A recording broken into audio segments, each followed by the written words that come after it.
Hello, everyone. I am live. Sorry for the delay. I was spending time with a friend and I lost track of time. So this stream was delayed for about an hour. So, yeah, don't know what I'm going to talk about tonight. And well, so far no one's watching. Well, that will change shortly. Once people or this glitchy fucking thing known as Discord is not actually accurate with how big my audience is, whatever, it doesn't matter, no big deal. I'm just going to get a drink, might as well, before I really start the stream.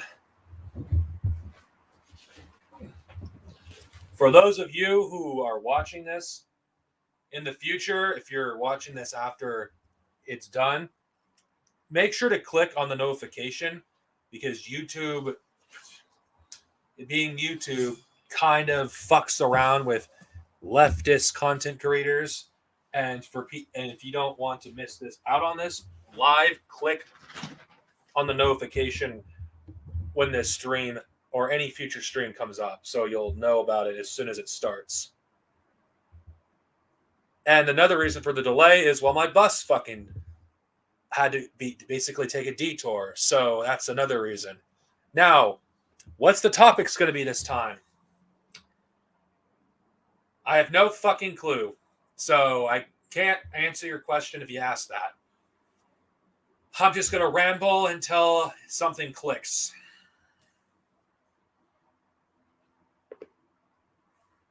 So, yeah, don't know what I'm going to talk about. I might actually, for those who didn't pay attention to my community post yesterday about the Ninja Turtles, I might talk about that later just for fun, about what I rate as various different versions of the Turtles for doing a class-based analysis. But, right, I think it's a little too early to get to that because, well, the stream just started and, well, let's just see how everyone is doing. Oh, not a problem. As someone that is cis, there's only so much I can say about the trans experience without it coming off as being pretentious. I would rather have people in the trans community speak for themselves about their struggles and why. I can't believe I have to bring this up again. I'm sorry if this gets tiring until the game comes out and after, but I'm going to be talking about Hogwarts Legacy probably a lot until the game is released, considering the fact that it's something that's just, it shouldn't be a fucking discussion on anyone. Like, about why we should not be fucking buying and playing Hogwarts Legacy. I'll get to your comment, Sub Money, after I'm done with this tangent here. And I don't know why this is so difficult for people to understand. Why do I have to keep pushing this? It's like, it's so fucking annoying. It's so fucking annoying that I have to actually talk about this. But considering I'm an entertainment channel and considering that it's liberals that are saying this, I gotta say this as someone that is a Marxist. You don't need to fucking play Hogwarts Legacy. You shouldn't play it. One, it's fucking a Harry Potter game. Two, Warner Brothers is fucking shit as a company, and you shouldn't be supporting Warner Brothers and anything considering what they've been doing for their games in the 2010s and how they've ruined fucking various games that were good. It's like, and not to mention, it's gonna have a lot of problems at launch, most likely. I mean, it wouldn't be a AAA game if it didn't have fucking bugs or glitches or a bunch of game-breaking problems that prevent you from completing the game. And not to mention, the game is anti-Semitic. fucking of goblins putting down a goblin rebellion, an oppressed species in the Harry Potter universe. The more you fucking read into Harry Potter, I'm talking if you look at it from the lens of a non-Harry Potter fan, it's a fucking dystopia. Why would you want to engage with something like Harry Potter? Why? You want a fantasy open world game? You have there's plenty of those games. You could play right now. Like, on the PS4, I don't own a PS5, and even PS5, it still applies. You have Witcher 3. You have Skyrim.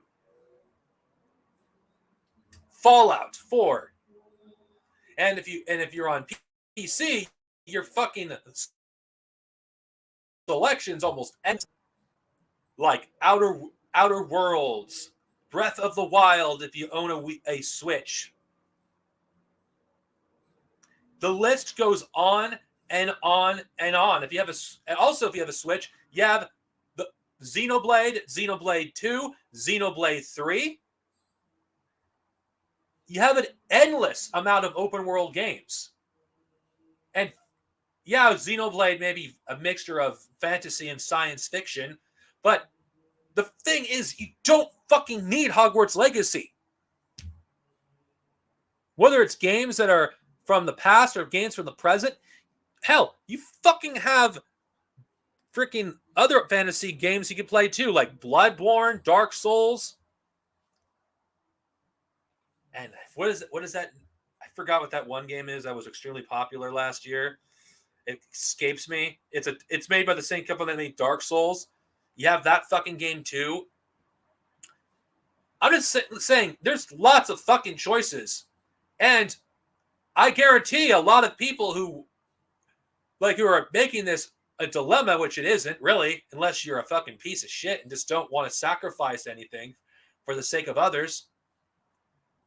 And I'm saying this as someone who has a huge freaking backlog. You have a backlog of games as well, most likely, that you could fucking play. There is no shortage of video games. Missing out on one video game that's associated with a fucking fascist like J.K. Rowling. And I'm sick and tired of liberals who claim to support trans people refusing to call her what she actually is. Jim Stephanie Sterling is one of the few people on this platform that will call J.K. Rowling for what she is, because she is a fascist. People's like, oh my God, you're using that word like too loosely. Well, I'm sorry, but if you're on the table of people that actually support the further marginalization of LGBTQ plus people, women, people of other ethnic backgrounds, all this stuff is connected. Anti-Semitism, Islamophobia. If you support around people, surrounded with the people that support all this stuff, guess what? You're fascist. Enough of this, I don't believe in guilt by association. The people who say that are people who hold those kind of views in the first place. Why would anybody, let's just use this generic cliche example, be in a room full of Nazis without being Nazis themselves? Because that's exactly what you are. If you're in a room of people, let's say of 5 people, and they're all Nazis, guess what? There isn't 5 people, there's 6. Because the person who be going to that place are not likely going to challenge them, and they're likely subconsciously hold those beliefs themselves. J.K. Rowling is a fascist. She truly is. And Hogwarts Legacy will just further push this narrative that J.K. Rowling's been pushing, that people support her, which they do, unfortunately, because how fucked up people are in the first world. It's not fucking hard. Yeah, you'll basically be like marginalized because you decide to take a stand against hate. Guess what? Being on the right side, doing the right thing is never fucking the easy path. I'm doing a quote from one of my favorite cartoons. If the choice is between the they're between the right choice or the wrong choice, the harder path is always the right choice. And for Harry Potter's case, for me, it isn't. It's a given because I support my LGBTQ plus comrades first before my hobbies. That's important because that's the whole fucking point. I don't get to turn off being a communist because of some inconvenience. Yes, she is, but it's not just trans genocide. It's also trans genocide against Jewish people, Muslims, and any people of any ethnic groups. She isn't just contributing to one group; she's contributing to multiple. There is no fucking middle ground on this. There's no middle ground on principles. If I found out tomorrow that, let's just say, someone who replaced Kathleen Kennedy was basically a transphobe, I would stop supporting Star Wars. Fuck it. I would, even if new expanded universe material came out, because that is how serious I am about supporting my comrades. My comrades aren't just some people. It's like, yeah, hey, what's up? Yeah, I know, I support awful people, but come on, I want to play my game. Come on, please. It's like, fuck you. Fuck you. To believe in something, you have to be willing to make sacrifices, or you stand for nothing. Or you stand for nothing. That's the reason why I'm not a part of the Star Wars community. That's the reason why. That's the reason why I'm all but fucking exiled from the Star Wars community, because I chose to do the right thing. I chose to take a stand against hateful people. This is no secret here for anyone here who's familiar with the drama that happened with the Phantom Menace back in 2019 when they harassed a charity worker to the point where she had basically had a heart attack or whatever it was. It doesn't matter. The fact remains is they could have killed her. I know people can criticize, she picked a fight that she shouldn't have in the first place. It's irrelevant. It truly is irrelevant. It really is. The fact that I took a stand because I thought that was fucked up is why I am where I am with the Star Wars fandom. Now, I'm not going to lie. I took a fucking hit. I really did. My Star Wars views have plummeted drastically. They've never been the same since 2019, since I've been slandered for whatever reason. People I thought were allies were actually enemies. And that experience taught me a huge lesson regarding anything regarding that sort of thing. That's another reason I'm not part of the Star Wars fandom anymore. Even though I still do Star Wars content, I know it's a contradiction, is simply because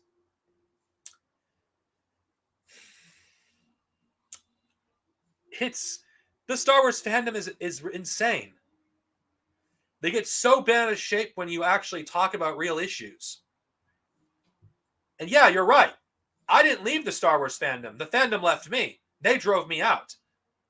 No one came to my defense when I actually decided to take a stand against hate. No one came to my defense.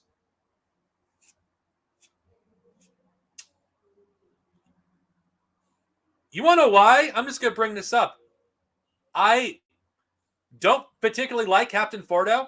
I don't know if anybody likes him here, but I'm just going to bring this up. He doesn't give a fuck about morals or taking a stand against hate in fandom.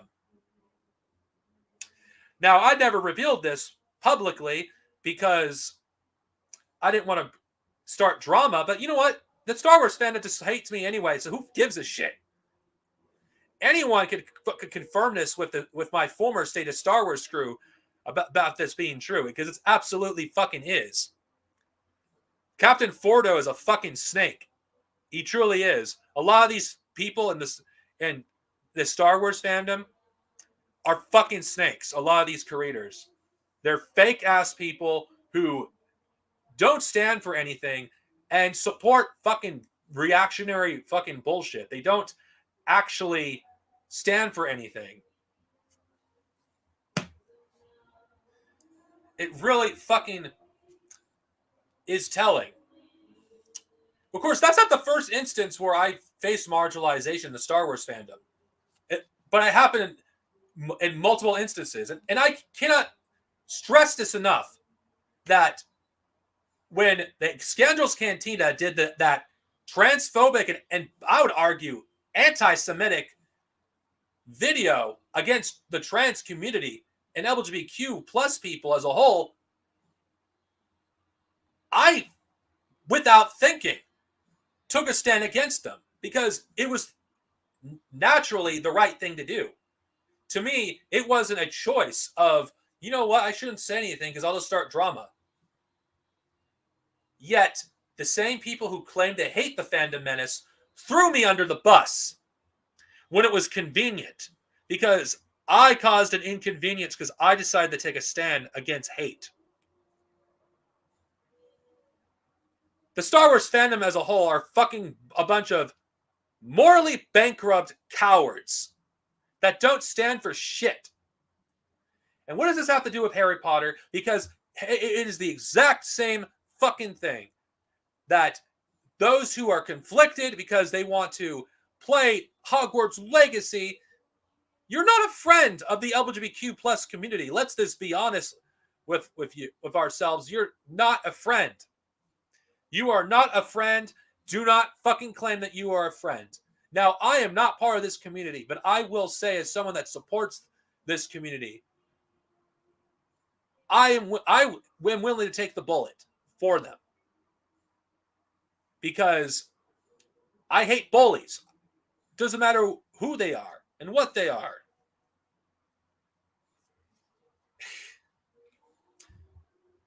You can't fucking be Scoundrels Cantina. I don't. He's the worst of the fandom. He's what people like Matt Wilkins wish they could fucking say out in the open. That's why they had no problem with his anti-Semitic video or his transphobic video because he believes in this shit. Or fucking Doomcock and world-class bullshitters back in 2018. You could find this on their channel, assuming they haven't deleted it, of them talking about the basically cultural Marxism. Now, for my Marxist friends here, or anarchists, anyone who has any knowledge of anti-Semitic dog whistles will know that is pretty much saying the Jew. So this stuff is basically deep in the Star Wars fandom. Very deep. No amount of freaking, saying, oh, it's not all Star Wars fans. Well, I'm sorry, but if enough of Star Wars fans out there basically don't stand against this shit and don't give me, oh, but I'm against hate. Well, where the fuck were you when Doomcock and everyone else was pushing the JQ? Nowhere. Just like these same people are the same kind of people that are either saying nothing about the current situation of J.K. Rowling or just backing her. That's just how it is. And I'm tired of having to talk about this. But apparently it has to be said. Because, yeah, there's people out there who rightfully say, you should not play this game. And it's not that difficult to not play a game. The thing is, not enough people are saying it. Not enough. I do too. But I've given up on trying to build a Star Wars community because every single time I've tried to build a Star Wars community, or at least build even a small community, I've been burned. Because nobody wants to put the work. Because everyone is too fucking cowardly to be, oh my god, no, we can't be political because it will turn off people. Good! I don't give a shit. If taking a stand against something means you're going to lose support, I'm sorry if things are a little inconvenient for you. I'm sorry that you're not willing to take a stand to support people that have nothing I'm sorry if asking for you to be inconvenienced is too much. I'm sorry. It's like, give me the smallest violin, please, because I don't give a shit about your cis feelings. And this is coming from a cis man here. I don't give a fuck. Taking a stand against hate is something that should be given. Now, everyone here who's watching this, not everyone, but my viewers, my viewers who tuned into me, whatever you started, I'm speaking to the choir. I really am. I'm speaking to the choir. You all know this. You all know this to be true. But everything I say here is like, yeah, Darksnovia, you're fucking absolutely right. You're absolutely right. That's not who I'm speaking to. I'm speaking to the unsuspected viewer or whoever who just stumbles into this stream, who's on the fence, and I'm just giving it straight.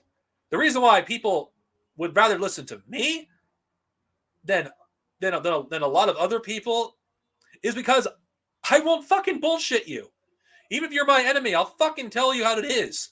Because I'm not going to cater to anyone. Because it's inconvenient for me to fucking say what is actually objectively true. There is nothing wrong. Now, I've been talking more about Star Wars than Harry Potter, but all these are connected. All of it is connected simply because we cannot ignore the problems of one community without addressing the other. Because Star Wars and Harry Potter, there's fans in both communities.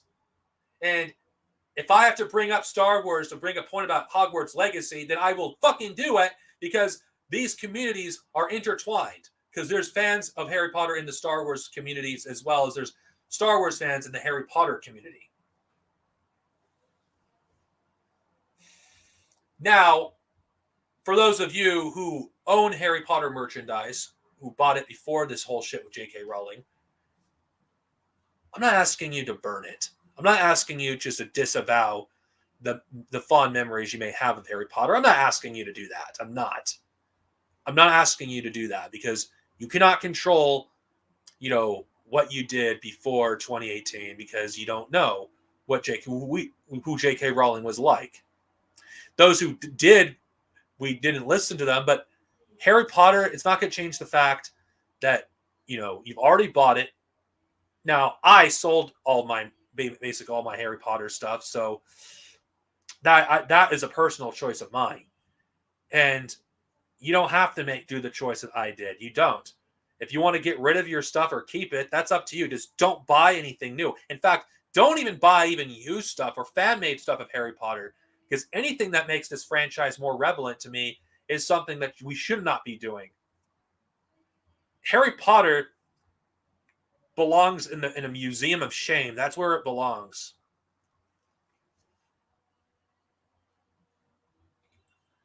Yeah, that too, but I'm not going to advocate book burning. It's people's choice what they want to do, but if they want to use it for toilet paper, that's up to them. Though, if you want to burn your Harry Potter books, I'm not going to stop you either. You can do whatever you want with it. Just don't fucking buy any. Just don't support fucking J.K. Rowling. That's all I ask. Like, even in some hypothetical future where J.K. Rowling is dead, well, we all die, but when she's dead and Harry Potter and she's no longer around, I still don't advocate we try to save for Harry Potter. There is no saving Harry Potter. It's everything about the series is reprehensible. Everything about it is reprehensible and contradictory. Oh, on one hand, it advocates against hate, but on the other, it actually actively supports it. So Harry Potter doesn't stand for anything. The status quo is all that matters. Any threat to the status quo is a bad thing. Anything that supports it is a good thing. I think trying to reinterpret Harry Potter into something that it isn't is fruitless. J.K. Rowling is not going anywhere. She's going to be around for decades. Harry Potter won't be public domain until like the next century. So it's pointless to even consider that option. None of us will be alive by the time it happens. And there's better fucking works of art we could fucking be focusing on. The very fact that Harry Potter is still relevant in 2023 sickens me. There's so much better fucking fantasy books series that could get the same amount of attention. There's more talented authors too that are all but ignored because J.K. Rowling got lucky. All because J.K. Rowling got lucky. Now, would I mind someone doing a socialist version of Harry Potter or communist where you rewrite the entire story and Harry Potter basically becomes a communist and overthrows the status quo and institute a new wizarding world that doesn't have the chauvinism or bigotry of the old one? Oh, I would be open for that kind of Harry Potter. If someone could write that Harry Potter where you actually have a revolution in the series, where you actually have everything that's bad about the series addressed, you actually portray the wizarding world as an awful dystopian place that must change, and Harry becomes the forefront of that change. I could support like that story, but that wouldn't be Harry Potter anymore. it wouldn't be relevant anymore. I'm not relevant. It wouldn't be Harry Potter anymore. You know what? That isn't a bad thing. Yeah. Honestly, Harry Potter is only relevant because of J.K. Rowling's hate. Let's just ask an objective question here, and I'm just being real. I know I've been talking about Harry Potter a lot lately, but I feel both J.K. Rowling's fascist rhetoric basically having real world consequences, it cannot be ignored. Like, sorry, I was thinking, like, let's be honest here with ourselves. How many of these reactionaries are actually fans of Harry Potter? How many of them? I'm being honest. Those who are supporting Hogwarts Legacy out of spite, how much of them actually have actually cared about Harry Potter or read the books or watched the films? I guarantee you most of them don't.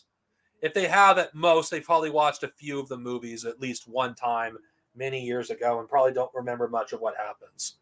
And most of them probably haven't read the books either.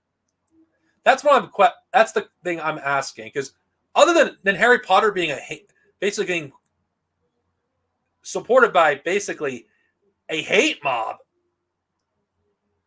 what does Harry Potter truly have? Take away those supporters, it has nothing. Yeah, you may still have people that generally are fans of it, but the Harry Potter community is nowhere near as big as it once was or as active as it once was. Harry Potter is pretty controversial at this point. It's a very divisive topic to even talk about Harry Potter now. J.K. Rowling is the reason why. And I'm not going to say J.K. Rowling ruined her own legacy, because let's be honest, you can't ruin something that was never good. You really can't. You really cannot ruin something that isn't good or never has been good. Had J.K. Rowling been quiet, Harry Potter would have been remembered as a classic, but now since people had a chance to reevaluate Harry Potter, it's a divisive series to even discuss now. I have to research it in depth, and I just don't want to go through the extensive amount of research. I'm pretty sure you can find it like somewhere on the internet. Yeah, they did. And they don't love Harry Potter. They just love J.K. Rowling. They support her to support her hateful message. How many copies of Harry Potter is just collecting dust on people's shelves, or it's in a box somewhere? I'm being freaking real. Harry Potter has no legacy. It's not gonna be Lord of the Rings, Dune, Wheel of Time, A Song of Ice and Fire, or anything written by the legend that is Brandon Sanderson, or Robin Hobb, or it's like there's so much fucking stuff out there, so much books, so much fantasy, and some of the people I've listed. Of course, I think Ursula. I think that's her name. I can't even pronounce her full name. She's also a fucking legend. J.K. Rowling has nothing. Her only legacy is that of hate. H.P. Lovecraft was a bigot, but his legacy for his story lives on long after him. Harry Potter will just be people just look at the world. It's like, wow, this world kind of sucks. It's kind of boring. There isn't that much stuff that's interesting in here. Let's see. I like the premise in here, but it's just not really much to chew on. Harry Potter, people say, oh, it's for kids. Yeah, it is. It's like comparing Lord of the Rings to Harry Potter is insulting. Lord of the Rings is a classic. Lord of the Rings inspired generations of writers, such as Raymond E. Feist, Robert Jordan, Brandon Sanderson, George R. Martin, Robin Hobb. I can't even pronounce the author of Witcher. Like, I'm just listing the big examples. All were inspired by J.R.R. Tolkien. Who has J.K. Rowling inspired by except bigots? What writers has she inspired? I would argue fucking Stephanie Meyer is a better writer than J.K. Rowling. I know I'm probably gonna wait. What? Twilight's better than Harry Potter? Yes, it is. It is better than Harry Potter. Though it's like comparing basically a dumpster to fucking another dumpster. Yeah, the Twilight one is cleaner than the Harry Potter one, but it's still bad. Not to mention, at least the Twilight novels, at least they're racist as hell. Don't get me wrong. At least it's so bad. You can just like look at it, and I know this is insulting to that. Further salts the wound. Stephanie Meyer actually inspired people. And that's not necessarily a good thing, but I'm just saying, if you can inspire people, I think you have some cred.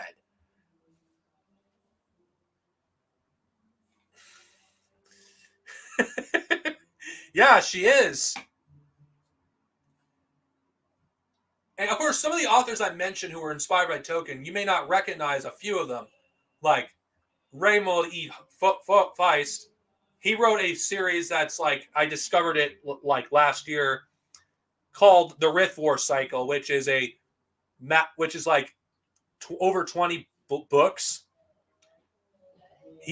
I just brought him up because like J.K. Rowling just doesn't really have much of a legacy. I have yet to see stuff that she inspired people. Like, I'll use another person that's inspired many people. Of course, I'm going by Japan here.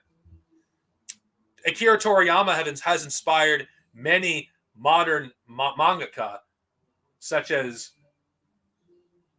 Kishimoto, Kubo, though he's more inspired by Saint Seiya, Oda, or One Piece fans call him Goda. If you've read One Piece, you'd get the reference. The author of Hunter x Hunter and Yu Yu Hakusho.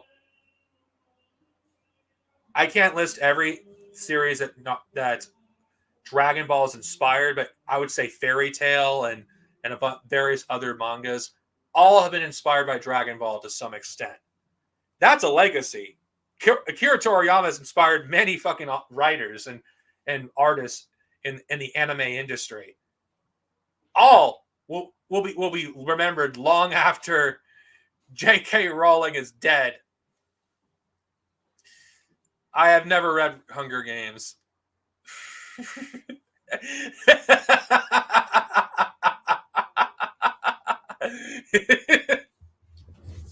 I know I've been trashing J.K. Rowling a lot, but I'm so sick of this hack being freaking praised to high heaven when you have so much more talented authors out there that have. By the way, I'm speaking about women that get ignored.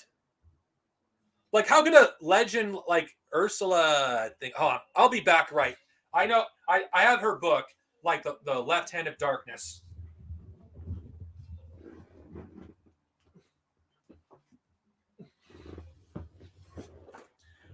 I'm going to talk about this book one day.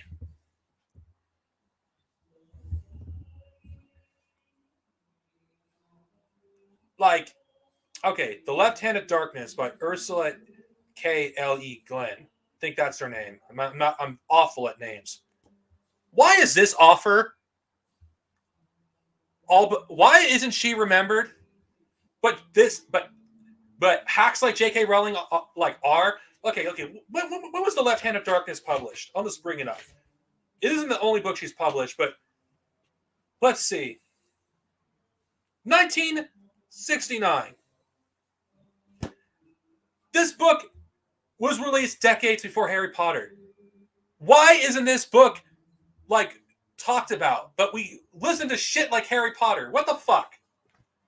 You know, I need to read this book. I think I will in the future.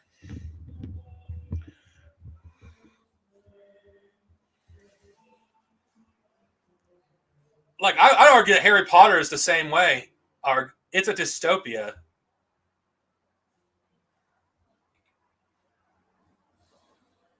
Yeah. Well, there's so many female writers that exist. By the way, I'm trying to keep the focus on non-tie-in fiction to prove a point that J.K. Rowling is just such a fucking hack.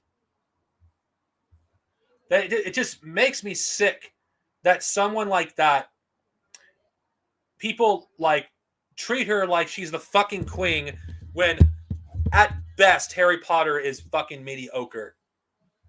At best.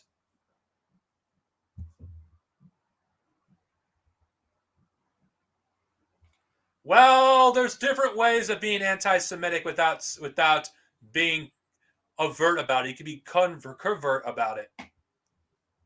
Now, I was just using that as an example earlier to basically say how far I'm willing to go to support my comrades. Now, let's be honest here.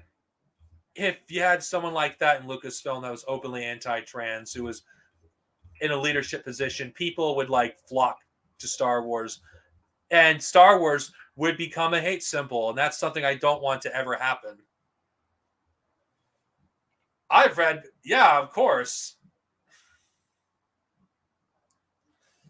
Now, the reason why I've been ranting and raving about J.K. Rowling for a good chunk of this stream is because it has to be said that she's a fucking hack.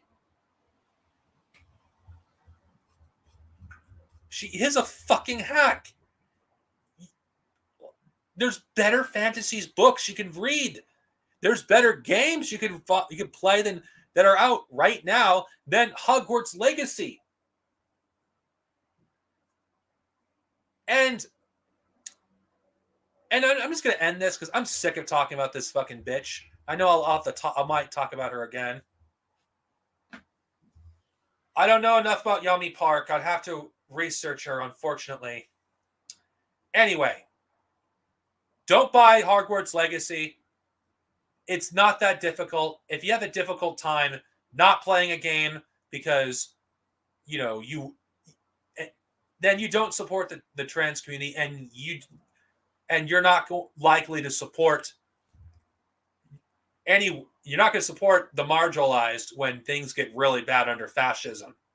If you can't do something simple like this, then you're not going to be willing to make the hard choices when fascism is more open. When you have your neighbor's getting taken away for whatever reason because of their background, whether they're religious or ethnic. If you're not willing to take a stand for something small like this, then you're not willing to do stuff that's even more difficult, because this isn't even a hard thing to do. If you're not, if you have to think about doing the right thing, then you are willing to support the fascist state that will crack down even further on the LGBTQ plus community. And to address the earlier comments, Submoney said, yeah, I'm actually am afraid for the people of the LGBTQ community. I really am, because things are fucking going to shit right now because of freaking capitalism is in crisis. So it's looking for its scapegoat to attack. And considering that LGBTQ plus people don't really have that much support to begin with, they're an easy target. It's easy to target the LGBTQ plus community. First, they start with the trans community first because they're the smallest and they're the weakest. Yeah, that's how fascists are. They're cowards. They go after the weakest targets first before they move up to stronger targets. And then when they're done targeting the gays and lesbians, and bi and non-binary people, they'll go after other groups they find undesirable until they reach their ultimate goal. That's just what it is with these fascists. First, they go after one group, and then they go after another group, and then they go after another group, and then they go after another group, and then they go after another group. I don't think they'll outright ban LGBTQ people from all states, but they're going to create refugees because people are not going to be able to exist in certain states because they ban their very existence of LGBTQ plus people. This is a battle of survival. This really is. This really is a battle of survival. And I'm speaking to cis people here. The LGBTQ community already know what I'm saying is fucking true. I don't need to tell you how dangerous things are. You know better than I do.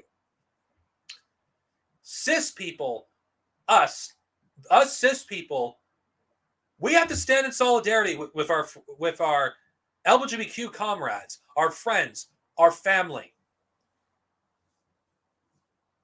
We don't fucking have time, and neither do the people of the LGBTQ community, of people that do not have the resolve to stand with them. Weak resolve is not freaking gonna save anyone. You're just gonna endanger people if you're not willing to make a decision and make it one quickly.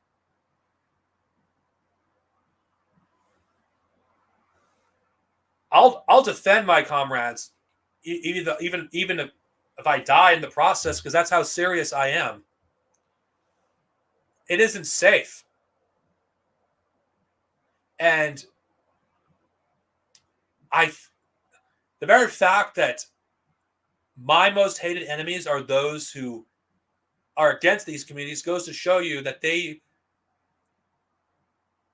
have no heart and they have no soul.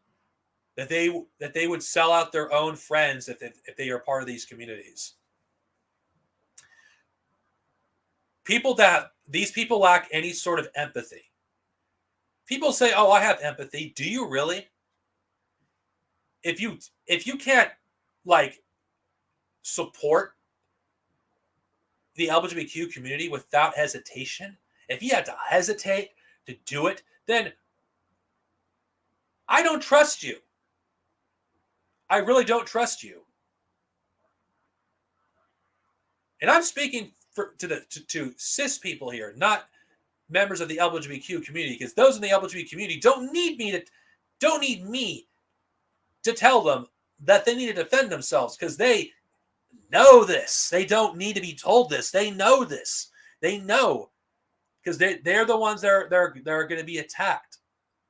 They have no fucking other choice.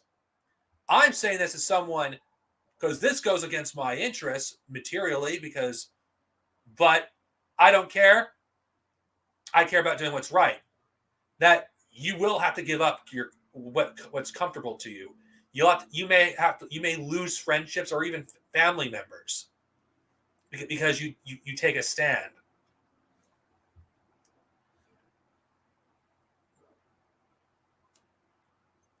Standing for principles is hard because you may lose people that were once close to you because you chose to do the right thing. Doing the right thing is never easy. It's a burden that you will have to bear.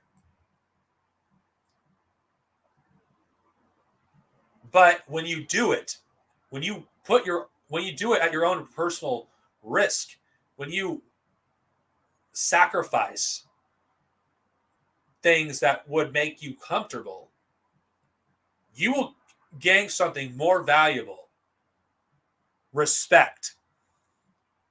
There's no commodity more valuable to me than respect. Because without respect, you can't trust the person.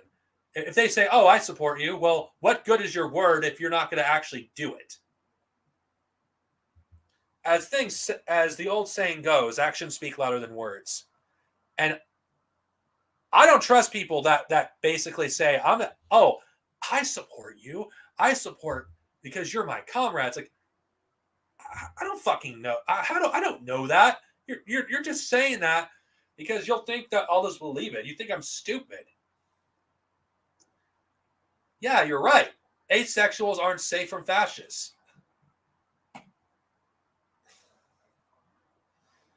And I don't want to hear people say, I'll show my solidarity. No, I want action. You want to know why? And I'm just bringing up other marginalized people. Why black leftists are wary of white leftists? Because history. You have people say, "Oh, I support you," but then you don't. They support the very enemy that they're fighting against. That's the same thing. We got to be better than this. We really do got to be better than this. Cis people need to be better than this. We really do. Those who are so-called allies, we have to be willing to put our bodies on the line to protect our friends.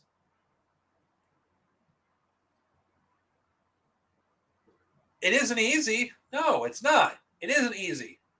It isn't easy taking a stand against people that you respect or who are your friends or who you may not have that friendship anymore.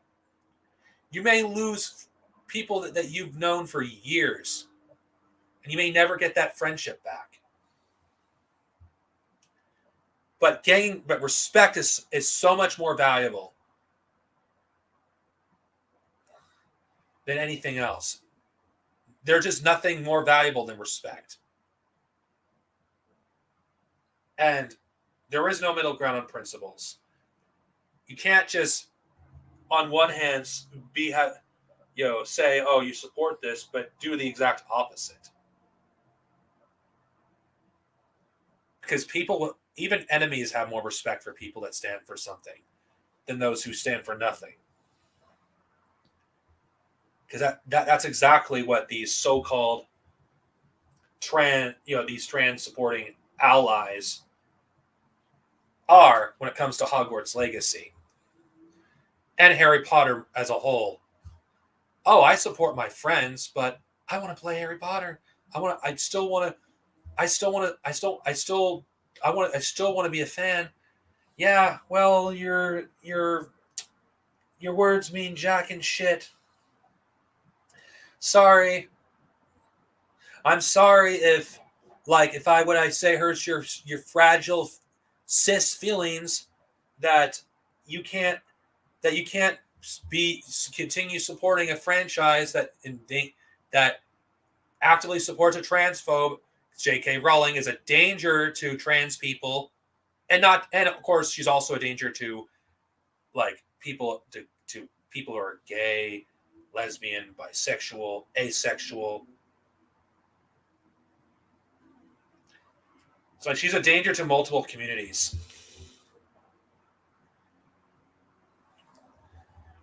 We've been warned about J.K. Rowling for a long time, and we didn't listen. And now, as a result, we're paying the price for it. She's one of the most powerful people in the world because of her wealth.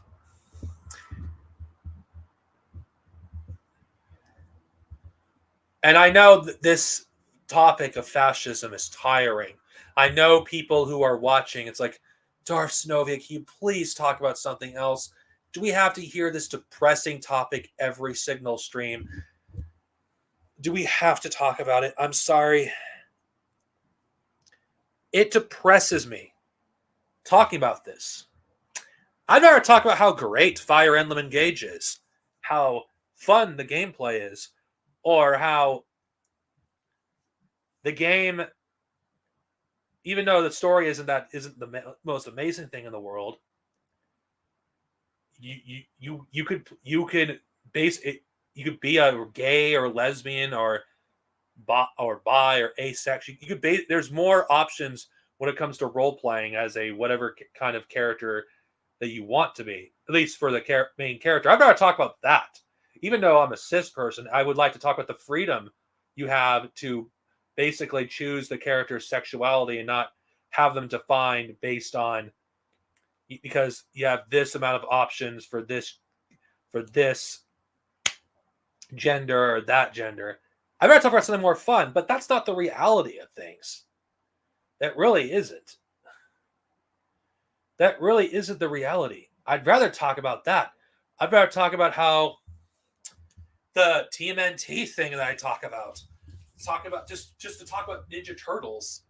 Yeah, a bunch of teenage turtles. Yeah, that's something that'd be a lot of fun. But no, it'd be neglectful. I don't know enough about that guy, but what I've heard from him, he was a piece of shit. I'd rather talk about, the inter-imperialist conflict in the Clone Wars. There's so much stuff I want to do that's fun. Yeah, it's a serious topic, talking about fascism, imperialism, but I'm doing it with Star Wars. That's fun. But we live in an era right now where I can't just do that as much anymore in good conscience. And yeah, she is a dangerous person.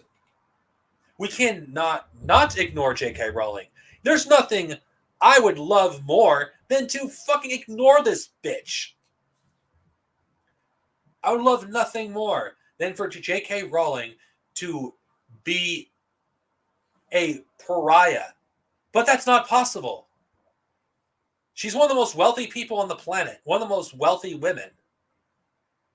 She wields considerable influence around the world. Yeah, especially Ron DeSantis with his fascist banning of history.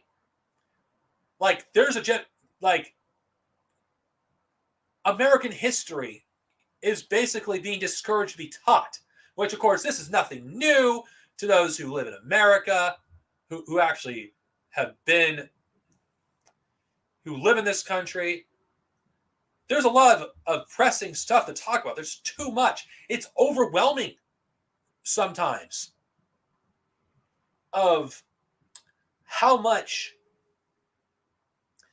fascism has taken its hold onto the world and the culture, and how entertainment, and this is why I'm talking about entertainment. I'm like the only communist that really talks about entertainment from that perspective. It'd be irresponsible as the guy with the media knowledge that I have, not everything, of course, but certain things, for me not to talk about fascism. Yeah, it is. Teaching kids history is radical. And the very word radical has been used in negative connotations. What the hell does radical even mean anymore? Now, for those of you who are communists and like you guys know what being a radical is, but the way it's being used in America in general, radical is against the status quo, against anything that like the status quo is pushing. And yeah, entertainment, it is true. It is the opium of the masses. Why do you think people who are so into entertainment, who are the most hostile to politics, are the ones that are all basically closeted right wingers? Like Michael Parenti basically wrote it in his book, and I'm going to talk about this book like in the future, where even though this book is out of date, considering it came out in 1991, and it doesn't take into consideration it doesn't talk about video games, even though I think Michael Parenti he wrote something like that in like later in the 2000s, he would have talked about video games, like how that basically how it's influenced kids to be basically have the right wing politics of video games. I'm pretty sure he would have done that eventually. Yeah, because America, there is no good guys. Every single hero to white people is a villain. All the good white people, okay, not all, but most of the good white people exist in a fantasy. Kirk, Luke Skywalker, Spider-Man. They're fictional characters. And there's a reason why there's so much backlash against what's been going on with mainly white characters, because white people don't fucking have heroes. They know this subconsciously that every hero in their history are fucking villains. There is no hero in America. White people don't really have heroes. They're all fucking mass murderers, rapists, pedophiles. They're all fucking degenerates. That's what most of the fucking white fucking people's heroes are. The very few that whites do have, they don't acknowledge. Like, one of the few good freaking people. I would consider Eugene V. Debs a hero. He stood against fucking the America. Yeah, he didn't succeed in the end, but he took a stand that was not popular against war and went to prison. And he died not too long after. I would consider him more of a tragic hero more than anything else, but it doesn't change the fact that you have John Brown as well, who fought to freaking liberate slaves. Yeah, but Stalin and Lenin, it's questionable, considering that I don't know if I would really classify them as white. I have to be real with you. Well, I'm also speaking from the American perspective, but you're right. Yeah, they were. I mean, is it any coincidence how the most demonized people in history don't meet the standards of whiteness? Isn't that interesting? Like a form of chauvinism and racism mixed into one. Stalin doesn't meet the conventional what it means to be white. Neither does Lenin. Neither does Mao.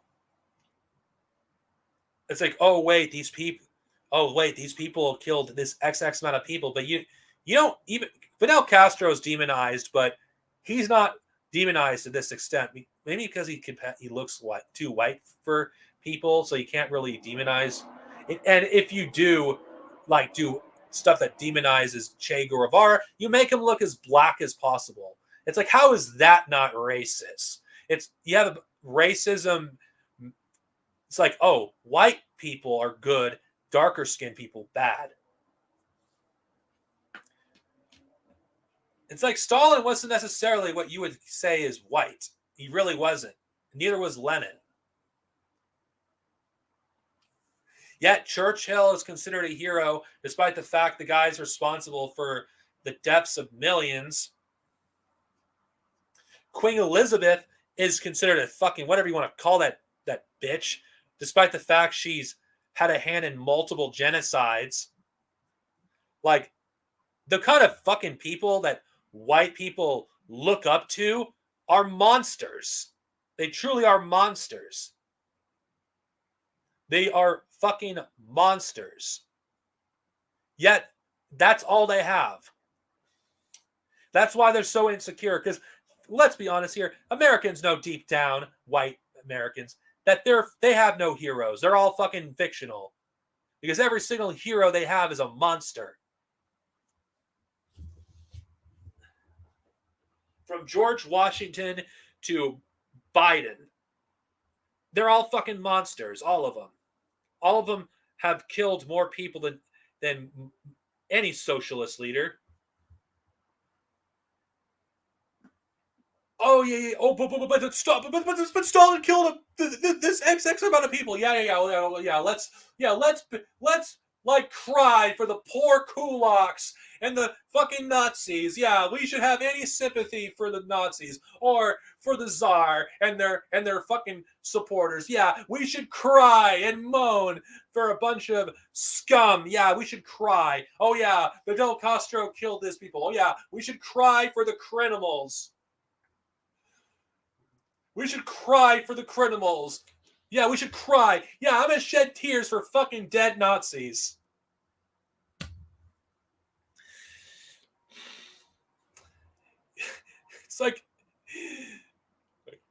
It's like I argued with a liberal last week, and the person anybody that says, "Oh, Hitler was a mass murderer, but he didn't kill as many people as Stalin," is sus.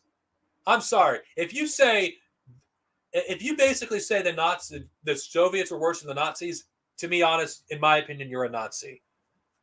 Because anyone that actually says that, it's like, oh, but let's ignore that Hitler basically killed more people than any person in the 20th century. The concentration camps mixed with the wars, like majority of the over 50 to 60 million people dead by Germany and Japan. I don't even know what the official number was. In fact, I would argue the fascist deaths that the amount of murders they committed is underreported. I would say it's at least 100 million that were killed in World War II by the fucking fascists. Yeah, that's his bullshit. He basically said, if I could keep the Union intact and still keep the slaves, I would have done it. He didn't give a shit about the fucking slaves.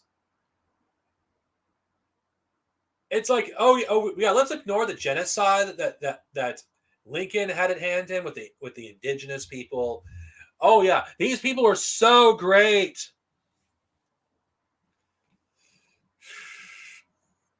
Yes. It would have ended regardless. Even if the Confederacy had won the Civil War, all it would have done would have delayed the inevitable. It really has. And one of the stupidest things I've heard from liberals, it's like, oh, the Nazis' ideology has so much in common with the Confederates. No, the Nazis' ideology has more in common with the Union. The Union and the fucking Confederacy weren't that much different in their ideologies. They were the same side of the same coin. Neither fucking freaking side gave a shit about the fucking slaves. Neither one of them cared. I know it's like, oh, Darksnovia, you're speaking out your ass. The Civil War wasn't about slavery. Oh yeah, well, there's historical evidence to support that says the opposite. So no amount of mythology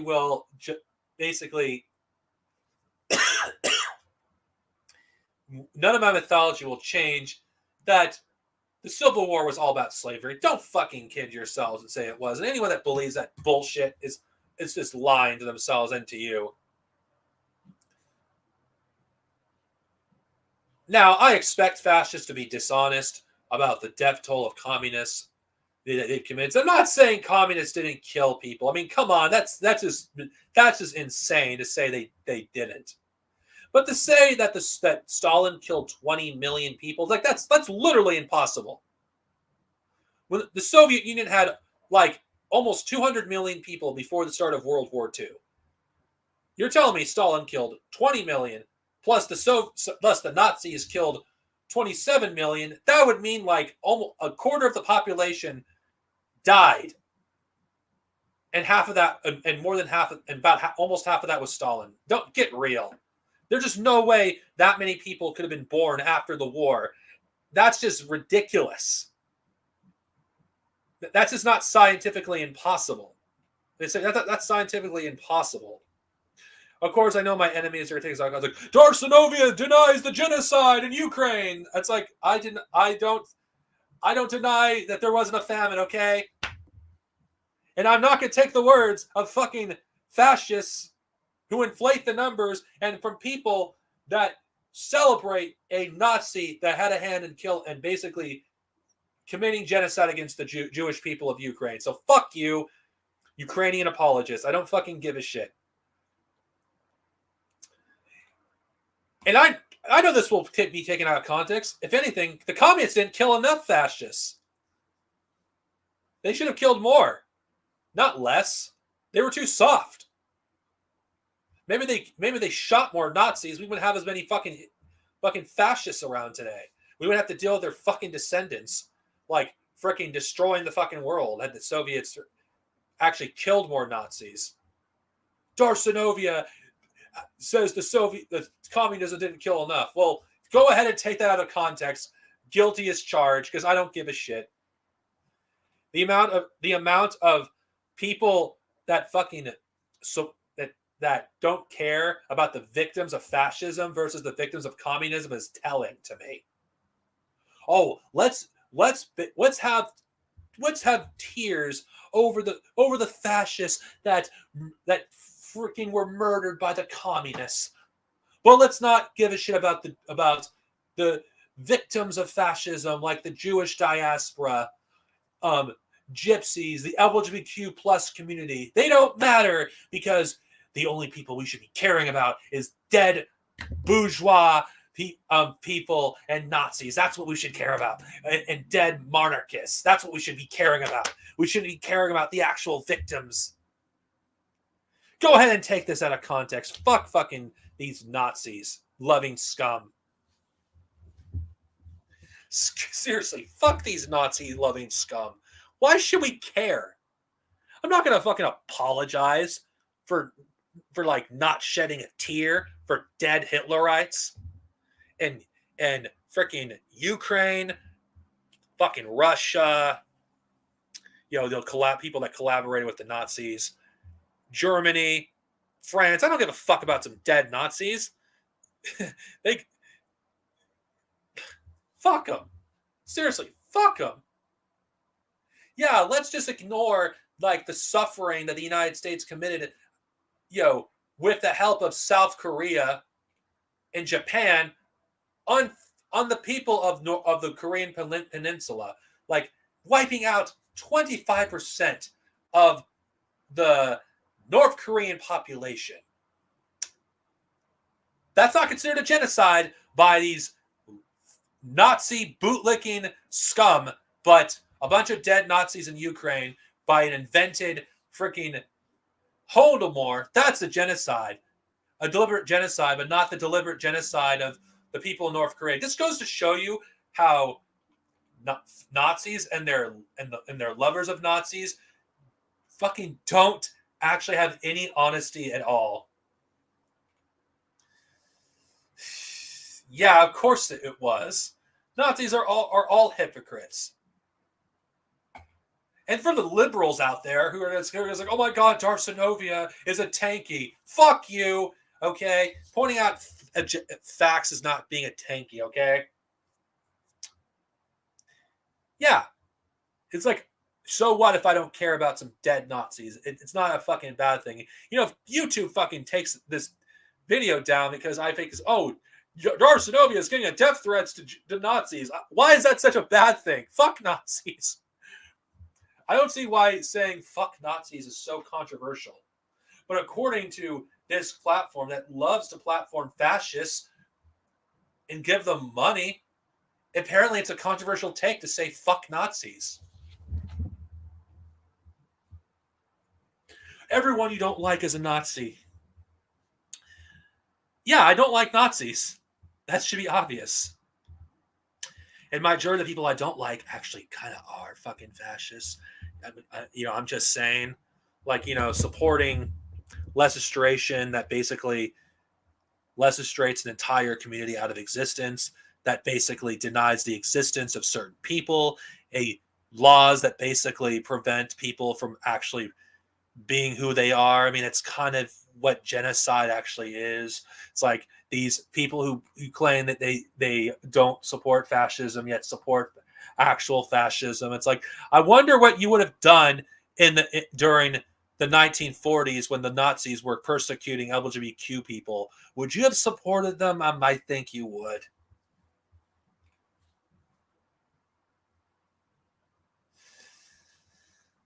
Yeah, that is true. Now, I've been going on this tirade because it's all related. It's history. But it still like affects the present because you can't even talk about anything in Ukraine without it like, oh my God, you're a Holocaust denier. Yet actual Holocaust deniers are allowed a platform. You question the Holodomor, you're considered a Holocaust denier and you're banned, but you have people that are borderline saying, you know what, I have some serious questions about the Holocaust. Silence. Where's the actual Holocaust deniers? Why aren't they actually being attacked as much as the people that question the Holodomor? And when you mention the sources of the Holodomor, it's like, wait, why are so many sources Nazis? Why should we trust these people? Oh, but you need to read this book because how bad the gulags were.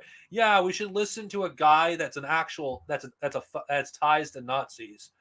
It's like it's almost funny how every single right winger that writes anything about the Soviet Union, by the way, I don't care about the Soviet Union after Stalin, but I'm saying during the Stalin era, because they write that era the most, demonize the Soviet Union in that era. They fucking completely ignore like Khrushchev and the anti-Semitic successors of him as well. Oh, that they're okay with that, but it's almost if the ideology of America aligned with the Soviet Union after the death of Stalin. So it's very questionable. Like, why isn't this period of the Soviet Union documented by fascist historians? Yeah, I will say that people like Robert Conquest are fascists. As much as the Stalin era and Lenin, it's because they have to demonize the people who basically challenge the status quo at the time. Because if the people that actually inspired millions around the world, if people will like, it's like, it's people who are like it's like, I don't know if I want to be a communist. Because a lot of people are brainwashed, they won't actually look at the actual history. They will be reluctant. Yet Che Guevara there's people that are more sympathetic towards him, but little of these people know that love Che. He upheld Stalin and Mao. So you're gonna love Che Guevara, a guy that upheld Stalin and Mao? This shows the ignorance in America. People will gladly like wear Che Guevara shirts. It's like, oh yeah, I like Che. Che's cool. Yet they won't read the history. Che was literally inspired by Stalin, Lenin, and Mao. Che denounced the Soviet Union under Khrushchev. Che sided with China during the Savio-Soviet split. These are all facts. You could look them. You could look them up in any source. Yet, you could talk about Che. It's okay. Yet Che was inspired by Lenin and Stalin, though he's not necessarily favored by the mainstream historians. But he's safer than someone like Stalin and Mao, because their ideologies, if you actually investigate who they actually were, people it's like, wait, what? People say these people are monsters, yet what they write actually makes sense. Like, oh, and then they investigate other sources. This is why communists are seen as a threat. Real communists, not fucking a bunch of red liberals or fascists that like push communism, like Caleb Maupin, because they investigate these sources. Like, and it's like, wait, something doesn't add up here. And this is why this is one reason why the right is afraid of communism. Because when people investigate these figures, they realize everything they've learned all their life is fucking bullshit. And then they actually find out, there's what other stuff do they lie about? And then that is why, like, when you break out of the matrix, you can never see the world the same way. That's how I was fucking when I first became a communist. Like, I already was disillusioned as it is, but then I've learned about who these people were. It's like, wait, what? I learned more and more and more, and then I fucking what else has this country lied about? Like, if it's willing to lie about its own history, it will lie about the history of other countries. Yes, he was, but people who basically say, "Oh, I love Che" or "I love Castro," won't learn anything about these two men. I mean, this isn't some obscure information. You can find this in various books on biographies of Castro and Che. None of this is secret. None of it. None of this is a secret. None of it. None of it. And I will say this for those who are watching this stream, like, I've noticed a change in some of you since I started getting political. Some of you have came to these conclusions on your own, and I will say I'm proud of you for doing that. And I'm actually will say that I am glad that I played a part in you seeing the world for what it truly is. So I just figured I'd say that right now. Yeah, China is not something I really know. Yankee Tanky, I forgot he existed.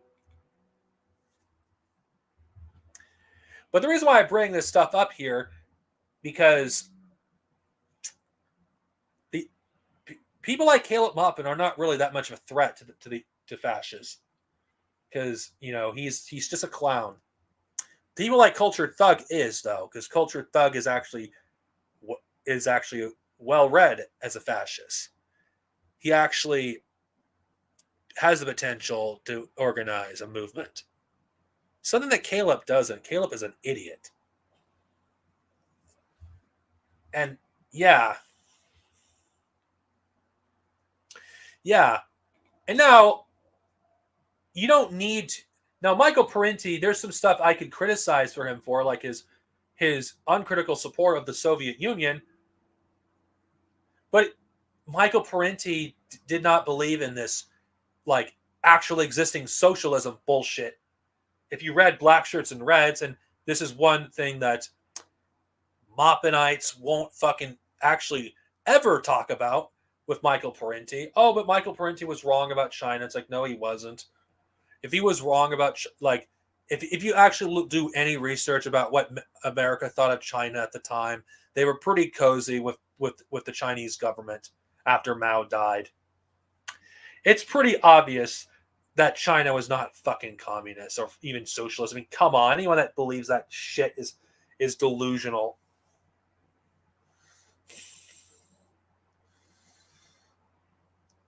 Yeah, and and you know another thing that really grinds my gears about fucking fascists. We're supposed to cry tears because oh my god, Gorsanos. I'm so sick of these fucking people.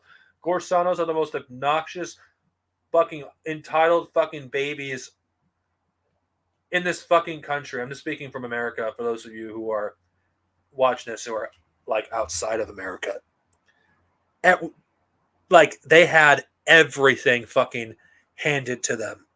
They basically had the red carpet rolled down right in front of them while people in other communities were left out to dry. They got everything. They got every fucking thing. Everything. Yet these people are some of the most worthless. And I will say this because it's true. Gorsanos are some of the most worthless human beings that to ever exist. Majority of them are fascists, for one. Actually, no, they're all fascists. They expect everyone to basically like listen to everything they have to say. They are everything I fucking despise. They actually are the perfect representation of America. It's like, if you ask me, Miami, it's just fucking bomb the fucking place to the Stone Age because that's where all the fascists fucking live anyway. They're like, fuck these Gorsanos. I can't say. When it comes to Family Guy, I hate the show. I hate it.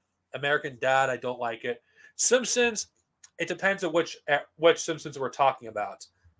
Simpsons, if we're talking about the classic era, like from season 1 to season 9, I I think I still enjoyed those episodes.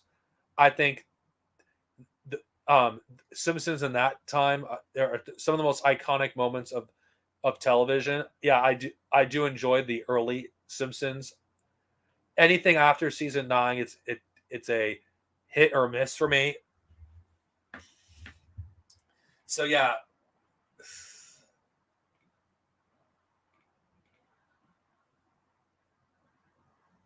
yeah, he did. Of course, fucking Florida is where all the fascists fucking who in Latin America go. Who that's where they all flee to. It's like and yeah, I could confidently say that Florida is probably one of the most fascist states in America.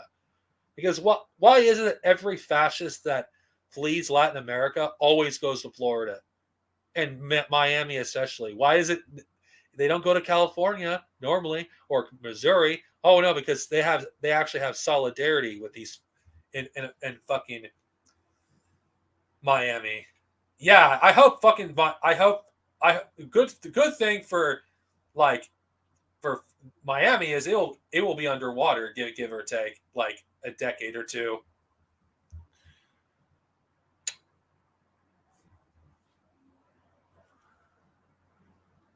I don't mind King of the Hill.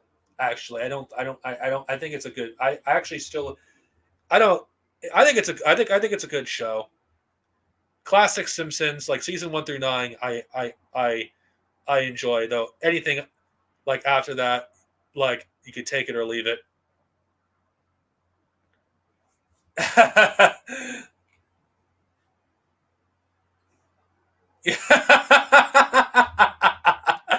Yeah, those Cuban fucking Gorsanos, they act so entitled. They're fucking losers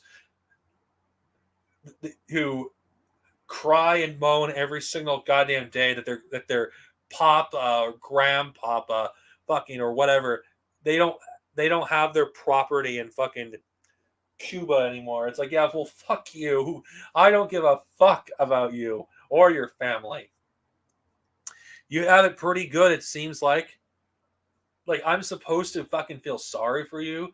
Like, oh, it's like they throw the run. Oh, I'm like these. They're some of the most racist people in the country. Like if they truly if they actually really were genuine about, oh, about that they were. Why do they say that they're American first, and why do they never actually embrace their Cuban roots? Why is it always America? It's because these people don't fucking know. don't care to learn about the culture of Cuba. They don't care about the fucking culture of Cuba. They're a bunch of white supremacists that look down on a bunch of poor people like having some power. That's all it is. I haven't seen the newest Batman film.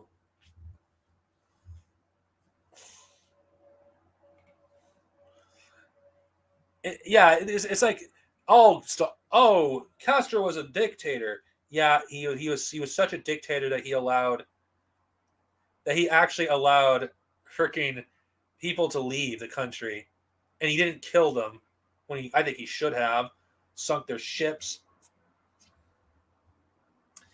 It's like Castro freaking he basically was soft on these people.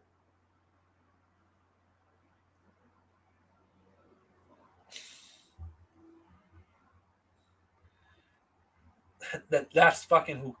It's like, yeah, I don't think they deserve to be fucking treated with kids' gloves. That's essentially what these fucking Gorsanos were treated as.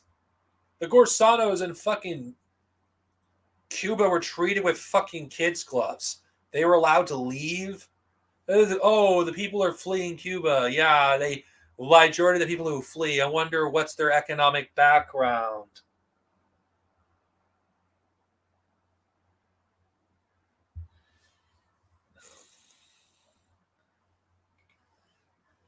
Yeah,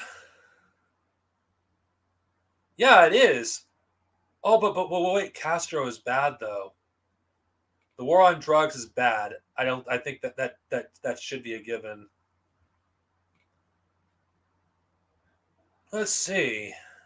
Wow, I guess my rant is running out of steam because I don't know what else I could rant about regarding fascism. Unless you guys want to talk about something else. I mean, I'm not gonna end this stream until at least gets to the 2 hour mark. I'm not having guests, by the way. I'm doing this solo. Unless there's something that needs to be discussed, I think I'll just talk about something else. I know most of the stream was basically depressing, me going ranting like a lunatic. I just ranted because I make it no secret that I'm struggling for my job. The people I work with are fucking assholes, of course. But then again, I probably will save that for another time because that will go over that will like go over. I don't think I want to rant about my work again. Yes. Well, the way I just ranted, by the way, people, is what I did back before 2011.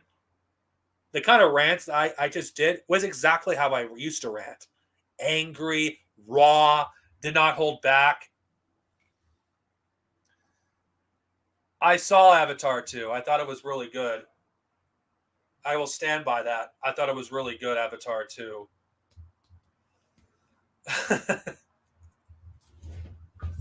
Well, most people don't know what classic Darksnovia is because classic Darksnovia, those videos from that time are gone. And well, to be honest with you, I am not proud of those videos from 2008 to 2011.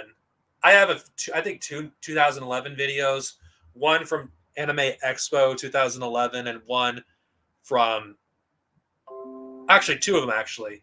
Oh yeah, two Anime Expo videos, which you can find them on my channel, where I met various members of the Power Rangers cast. I'm talking about the OGs, actually, not the OG. Well, one of them was Walter Jones, aka Zach. You can find it's on my channel and my Skyward Sword rant, which I might have to do an update on it when I finish the Switch version of Skyward Sword, so I could do my thoughts of Skyward Sword as of 2023. Well, those rants are gone, deleted.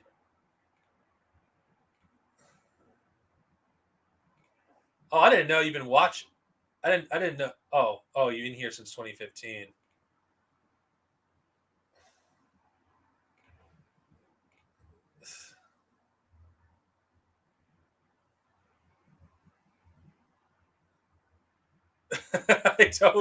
I can't comment on that.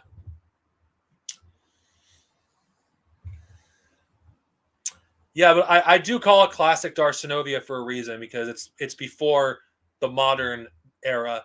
I say modern is when I did Star Wars, where I kind of toned down my anger. Now that I think about it,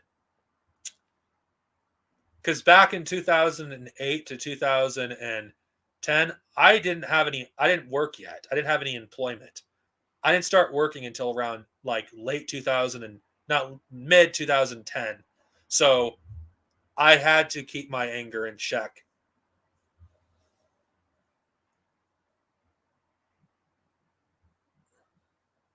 Though, yeah, it is maturing. Though maybe I should not have deleted everything. There's some good videos that you cannot find anymore.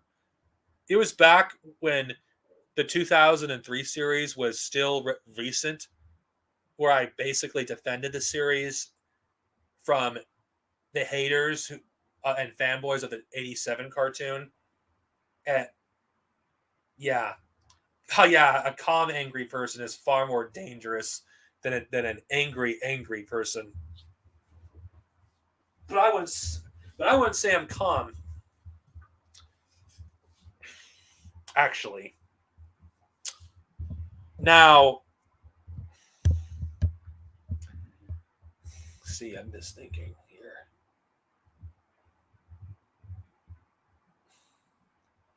They are cringy. I can't stand them. They're awful. And you think those are cringy? You haven't seen my videos in 2008, in 2010. They're awful, awful, awful, awful, awful. Blech. Fucking Christ, they're disgusting. And I don't make it a secret. I do not like majority of my old content. I really don't like most of it. Some of my old Star Wars reviews, I'm not even proud of them either. It's like, what the fuck was I thinking for this one? There's so much I had to say, and I didn't say anything. What the fuck was I doing? Why did I use a Star Trek opening? What the fuck was I on? That sort of shit. Then eventually I did. It's like I did some questionable things too. It's like, what the fuck was I thinking? Oh my god, The Last Jedi fucking rant. Why did I fucking say that? God, it's so bad. Why do people love this shit? It's awful. And people are still like, there's some people that there's still, I still get comments from time to time. It's like, oh, it's like, oh, I agree. It's like, no, this video sucks. Why do people fucking like this garbage? Oh God, I hate that video so much. Oh my God. There was one video I did one time where I deleted, of course. It was like, what the fuck was I thinking? When I had my beef with Andre Sedino, what the fuck was I thinking on that one? Such ridiculous bullshit. I did a video drunk one time. Things I would never do now. It's like everyone like wants to talk about freaking, oh my God, the Darf's, you know, they'll use against me stuff that I don't even agree with anymore. It's like, oh, The Last Jedi, Darksnovia, blah blah blah blah was. It's like, yeah, I know that. No one needs to criticize me for something I acknowledge myself. The Last Jedi video was shit. I admit it. Anyone who, with any sense, can know it's shit. Those who enjoy it, I question your sanity. It's like, I ranted and raved about what? I didn't talk about anything in that fucking rant. It was awful. Like, I've ranted about The Last Jedi, you know, other times, but I've had far more stuff to say than, oh yeah, blah. It's like, oh, do the same anti SJW tirade. It's like, oh God, this video is so fucking bad. Why do people like this? Why did they like it? Why did I record it? This video sucks. The only reason I have it on my channel because people can see why I hate this video. I hate it. It's awful. And those who fucking criticize me for that video and claim it that's where I stand with now, I hate that video. It's stupid. Oh my God. It's so bad.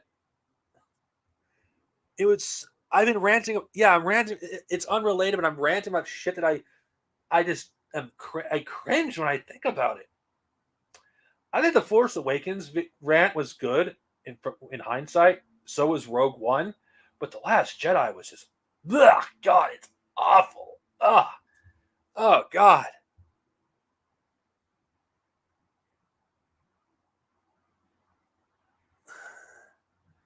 I wouldn't. It's like God. Oh God. I don't. Oh God. Oh God. My homecoming video was shit. It was the worst video I've ever done. I can't believe I did it. No, if I delete it, that's just gonna. It's like, oh, Darksnovia is just it's gonna delete shit. No, I'll keep it because so people will know why I fucking hate it. You want to know why I hate these videos? Watch them. They're cringe. It's reactionary cringe. I hate those videos so fucking much. Every time I fucking look at them, I just want, it's like, why did they do that? Oh my God. I was certainly confused then. Jesus. Yeah, it's evolution for, yeah, it is.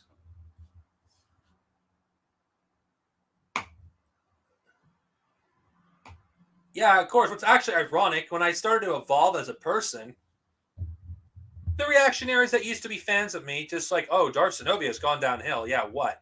Because I disavow stuff that I once believed, that I disavowed awful fucking views that I once held. Oh my God. I disavow racism, sexism. Oh my God. I disavow things I subconsciously held. Oh my God, I'm a fucking awful person because actually, I actually matured. I'm an awful person. Classic YouTubers that used to be good but are shit. It's like, wasn't even aware that I was considered a classic YouTuber. I'm just a guy that just makes fucking videos.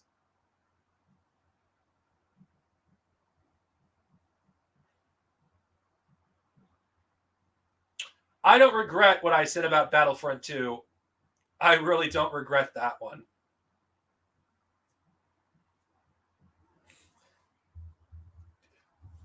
Like, Battlefront 2, I have no regrets saying what I said. I really have no regret because it was an awful I hated everything it represented. I hated Disney Star Wars fans for basically defending the bad business practices of EA. It's like I have no regrets doing that, but some of the other stuff I may have said, I don't even know what I said. I don't want to know. I don't want to watch them because it's so fucking awful. It's like those who hate me now loved when I did some childish shit. It's like I do things. I try to improve myself, and I'm considered childish by the fucking backwards logic of these people. But when I try to improve myself, I'm not going to always get it right. I may actually slip up from time to time. I'm only human, as we all are. But we move on. God. Yeah, oh God. That is disavowing whiteness on Ewoks Unhinged was probably the thing that pissed fucking B liberal off. It's like, oh my God, Darksnovia is gonna drive away our fucking white supremacists in our audience. I can't have that. I can't have that. I can't have the white supremacists not watch me. I gotta do something. I gotta do something now. I would be shocked. Yeah, I know. Wait, I forgot. Isn't Ewoks Unhinged called Dialectics Unhinged? It's like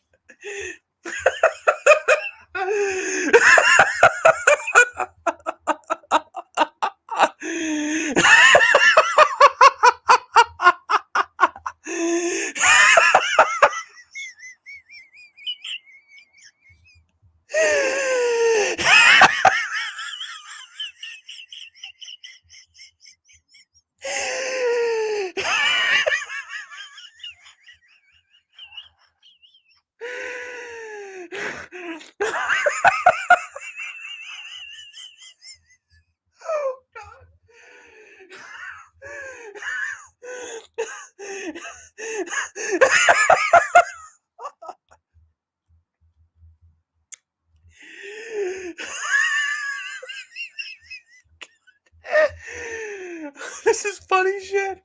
Fuck. Dialectics on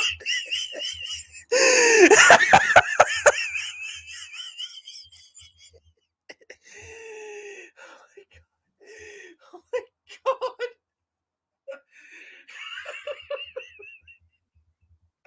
I cannot. Fuck. Fuck.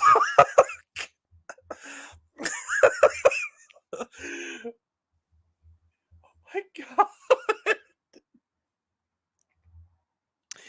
This goes to show you I was truly the brains of Ewoks Unhinged.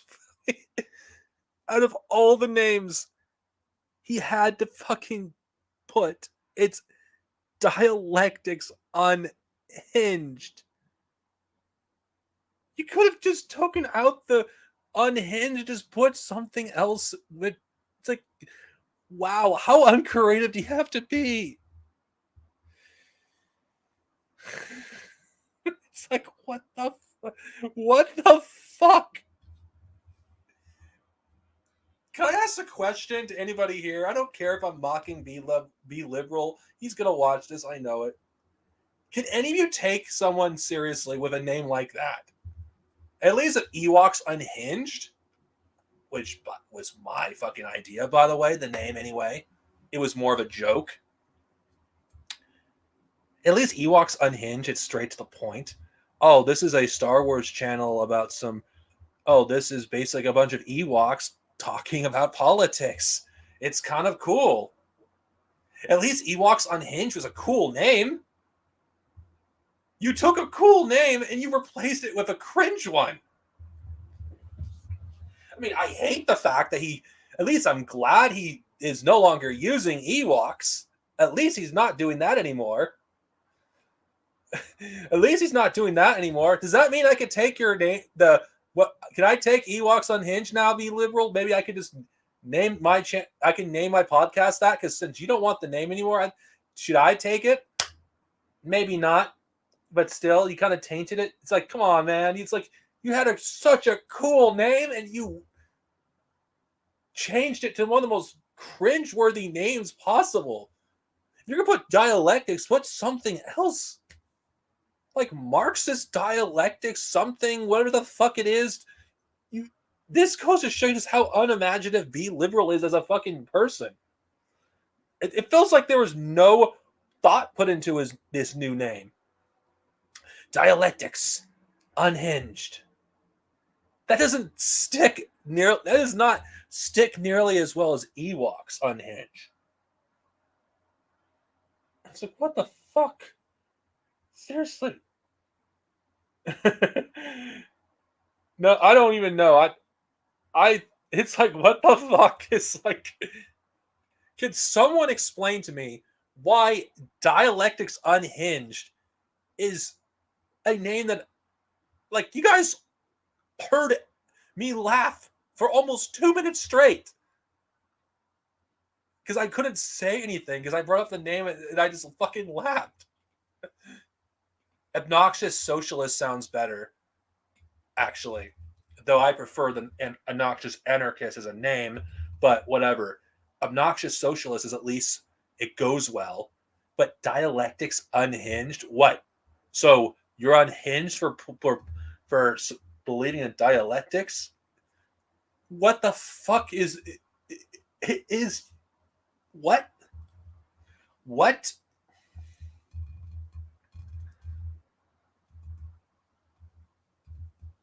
Yeah, but still, at least with Ewoks Unhinged, the name sounded cool. It was cool. Oh, Ewoks are fighting against fascists in the Star Wars fandom. That's cool. Like the most ridiculous concept of Ewoks being Antifa. That was awesome. Yet you took a cool concept and just made it. Just stop using the Ewok avatar Be Liberal. It's cringe. I mean, if you're going to not use the name anymore, at least don't use the avatar. Stop embarrassing yourself. I mean, seriously. I mean, what the fuck?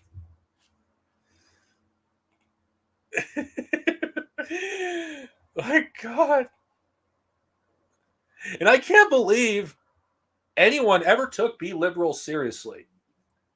Hell, B level, at least there's some thought put into his name when he did it. But Ewoks Unhinged, where there's some thought.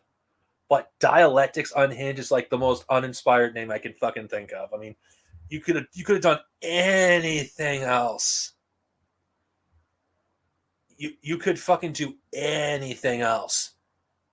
Darksnovia. You know how long I put a lot of thought into my name. Yo, it took me a while to even do it because I wanted a name that really stood out. In fact, why couldn't he just call himself B level? B level unhinged or something. That would have been better than this dialectics unhinged. Or his B level is just not a very good name.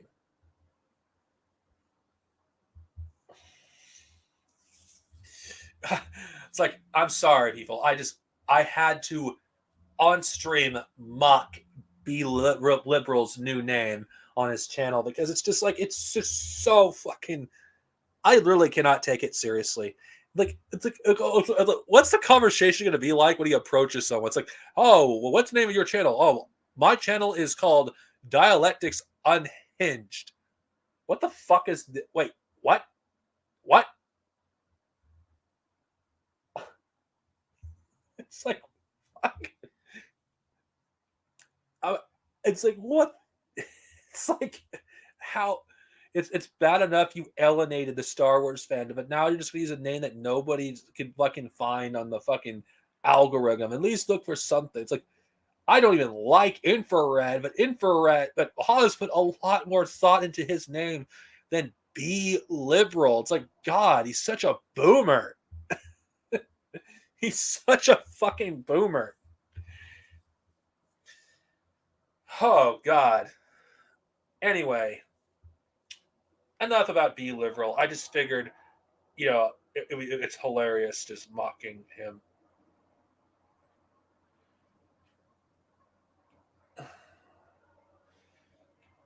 Oh God, yeah, I hate that video. Spider-Man, my Homecoming video was the worst fucking video I've ever done. I did watch Homecoming like a year ago. It's still not my favorite MCU movie. I mean, it still feels like the Disney Channel meets Spider-Man. It doesn't feel much like a Spider-Man movie to me. It's not it isn't the worst thing ever.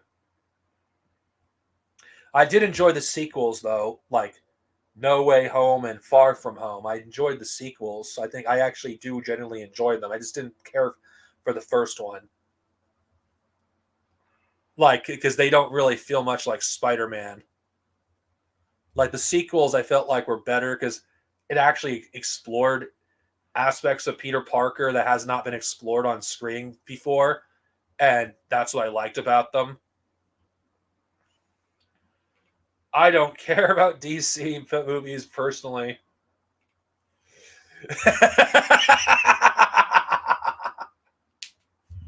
I already watched Wakanda Forever, and I wish I never saw it. I wish I never saw it. Tobey Maguire's Spider-Man is the most proletarian. Changed my mind.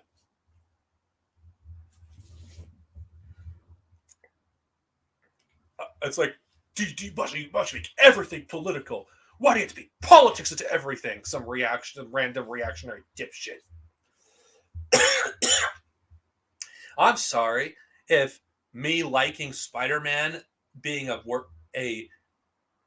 a proletarian superhero is too political to you, but I just don't find a billionaire like Batman whose worst problems is his freaking parents died as a young child when he could basically afford the best psychiatrist money can buy. Like, yeah, it's like seriously, proletarian Spider-Man is the best Spider-Man. That's all I have to say on that one.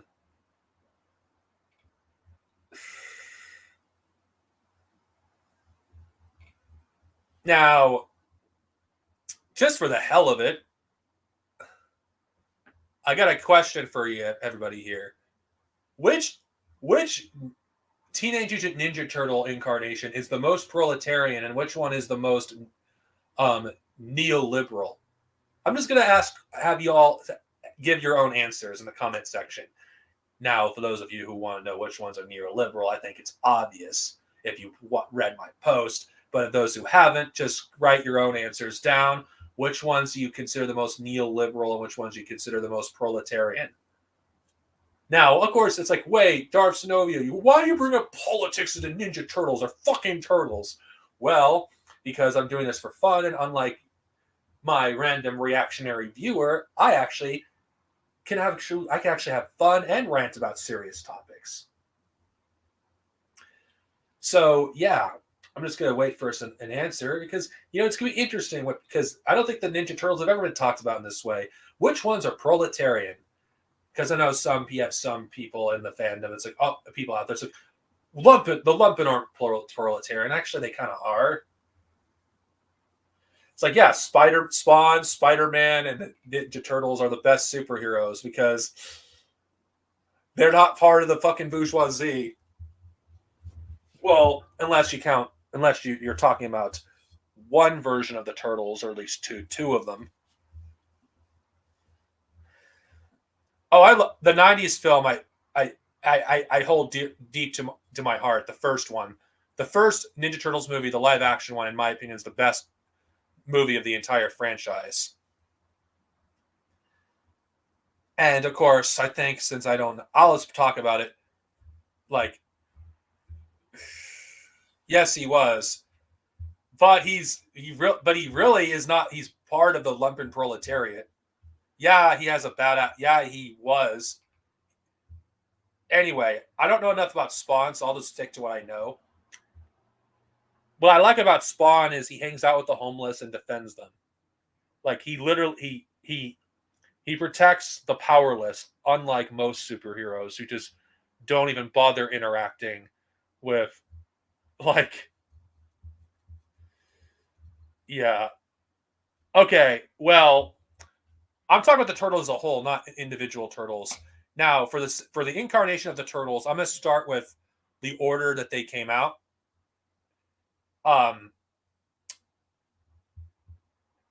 The original comics and the Mirage comics, I just put them in the same category, even though the Mirage comics, which is ADK Volume 3 of the original TMNT continuity, I'd say they're lumpen proletarian. They can't really get any support unless they have it through other means, whether legal or not, from other people, like their friend April and Casey and some other people they know.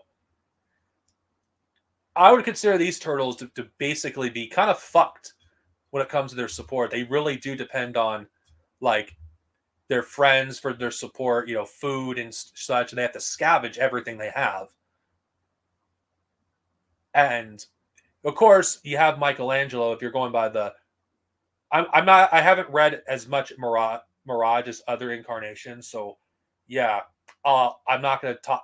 Not going to talk about it as much. But Michelangelo has done some pretty things.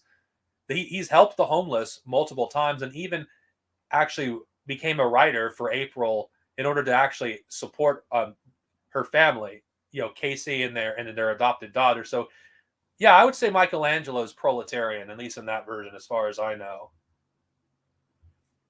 Now for the 87 cartoon, I think everyone knows where this is going. Because, the 87 cartoon of TMNT and 80s cartoons as a whole were all influenced by the Reaganite culture of America at the time. And for those of you who know what I'm getting at, I would rank these turtles along with Michael Bay's turtles, the most anti-proletarian of any of the Ninja Turtles. It's like, but what do you mean they're anti-proletarian? Well, they basically are treated as celebrities. They don't really struggle that much, for resources. They actually basically can walk around like it's nothing. They basically defend property rights. they basically support the property owning class, and they really are not on the side of workers most of the time. They defend the property owning class, the petty bourgeoisie, the bourgeoisie. I would consider them, these version of the Turtles, at least for the first 7 seasons, to be the Reaganite Ninja Turtles. I mean, you literally have quotes in various episodes of them saying, "We destroying private property is not justified in any circumstance." It's like, yeah, we all know what ideology these turtles are pushing. They're pushing neoliberalism, borderline fascism. Ironically, they lose that status in the final 3 seasons, which I can see that's probably the reason I prefer the Red Sky seasons of the '87 cartoon over the first 7 seasons. But they basically become proletarianized. They don't have the support of the populace. They are marginalized. And yeah, I have to basically say it how it is. These turtles are not proletarian. They are on the side of the state. Yeah, they do. Now, my favorite cartoon version of the Turtles, the 2003 series, I'd say they're Antifa. They're not on the side of the police. They have no support from the state. They are actually enemies of the U.S. government. They have to run and hide from Bishop and the, of course, the Pentagon don't believe the turtles or mutants actually exist in the first place. They're aliens, kind of, well, until the third season anyway, and fourth, and they actively do things to actually help the people. These versions of the turtles are actually proletarian. They're more like their original comic book roots. It's kind of interesting now that I think about it, that the best versions of the turtles are usually the most proletarian. I'd argue it's the same with the IDW versions of the turtles. I put them in the same category. They have to scavenge to survive. They fight against fascists and monarchists. They're on the side of the oppressed. They support the oppressed. Of course, being an American comic, the IDW version does kind of do some things that kind of pushes against revolution, but whatever, it is what it is. Yeah, Shadow's my favorite Sonic character. Bite me. Anyway, but of course, in the future, with fast forward, unfortunately, yeah, I don't like those episodes. Yeah, it's kind of weird. Like, I don't know what kind of world government that it is. It's very vague, so I can't say it's really communist or socialist.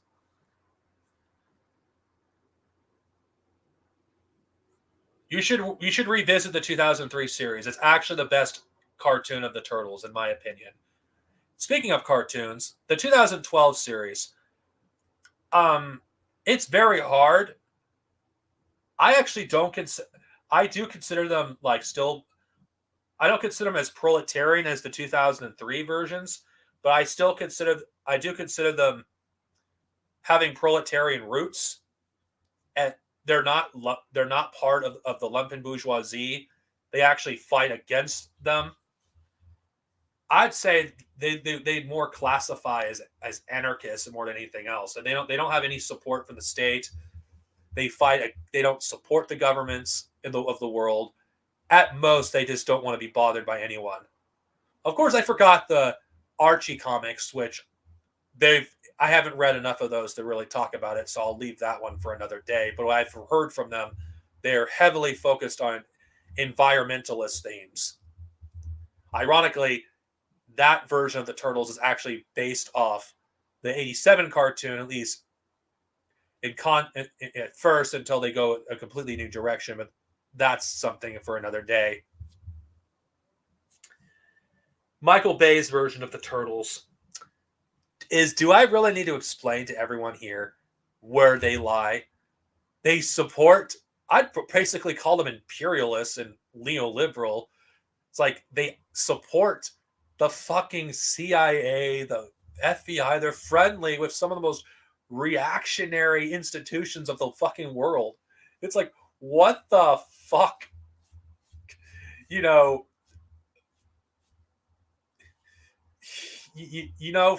I'm sorry, what the fuck?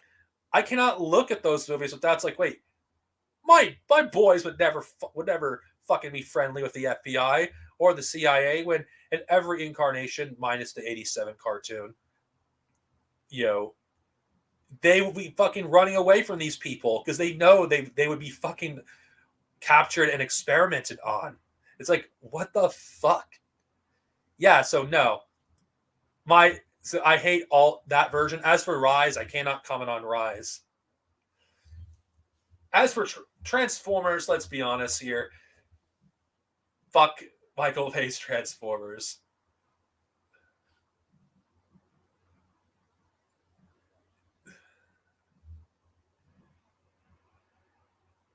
Well, it's actually ironic. I became more of a Decepticon fan in time. Of course, not only because they're cooler. Let's be honest here.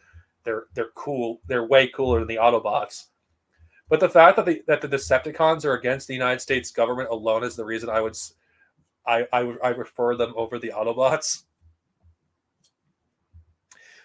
But then again, that's just like, yeah, wow, I got past the 2 hour mark. Chris Pratt is such a terrible Mario. He doesn't even try. Hey, yeah, I'm Chris Pratt. I'm just gonna use my actual voice. I'm gonna use my voice and not fucking actually try to do Mario.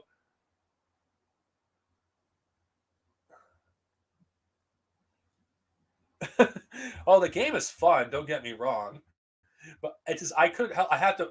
I hate to ruin people's childhoods by pointing out that the most anti-proletarian turtles are basically the original cartoon. It's like, yeah, it's interesting now that I think about it.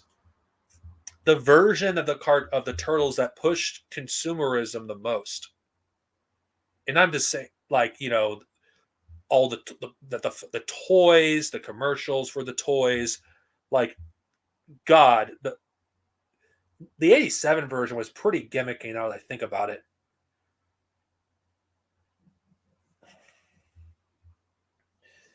it's yeah, it's very freaking gimmicky. It's like a lot of you. I don't know if you were old enough to basically be around during that period. Now, by the time I became a fan of Team NT, Turtle Mania I was too young when to get to be in TMNT during its height, but was a fan for like very early on.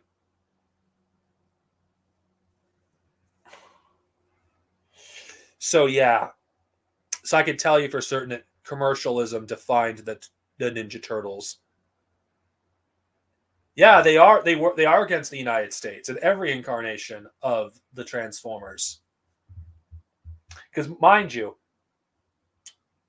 in entertainment, the United States is always depicted as the good guys, and those that are against the United States are the bad guys. Now, if we had communists, if communists are running Transformers, it'd be the Decepticons that'd be supporting the United States, and the Autobots that'd be against the United States.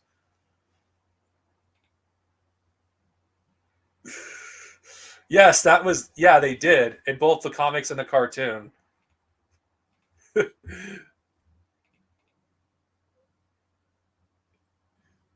Yeah, but then again, if we're going by the IDW comics, things weren't so clear cut because the Autobots, you had evil Autobots in the IDW comics, but I haven't read them, so I'm not going to talk about them. But it wasn't as basically black and white. Transformers Prime, you also had evil Autobots and good Decepticons. It isn't as clear cut as most incarnations of Transformers.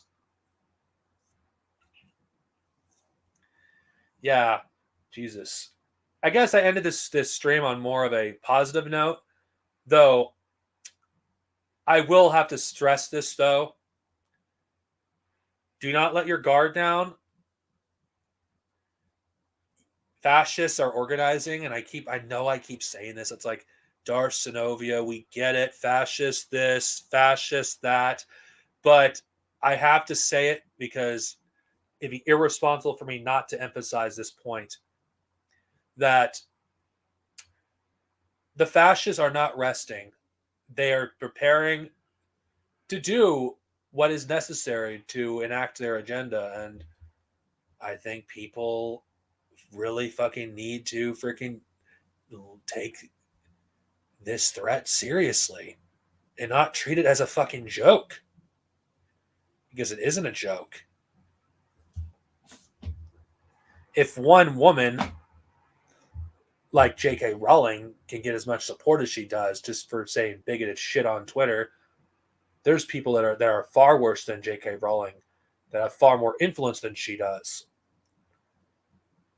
We got to be organized in multiple fronts. Being terminally online isn't going to fucking do anything. The fascists aren't terminally online. Even though we can mock all these fascists are stupid. It's like, no, we shouldn't just mock these people and dismiss them, because that's what's dangerous. That's what the liberals want us to do. They want us to dismiss these people as simply unhinged, when that's not what they are. They're dangerous. They're dangerous. They're the ones that are the most dangerous are the ones that are actually actively contributing to the rise of fascism and actually having effects in the real world. Not a bunch of terminally online fascists that on 4chan and who basically who just post a bunch of memes. I'm talking about people like Ben Shapiro, J.K. Rowling, Candace Owens, Steven Crowder, Matt Walsh, Geeks and Gamers. Well, I will say that. Doomcock.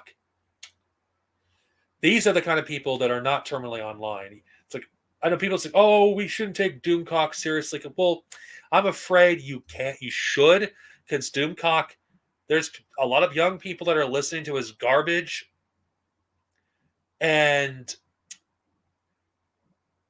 yeah, I think people should be taking these people seriously. It's like they're a pipeline. It's so easy to dismiss these people because, oh, it's just they're just talking about entertainment. Now that's what they want you to believe.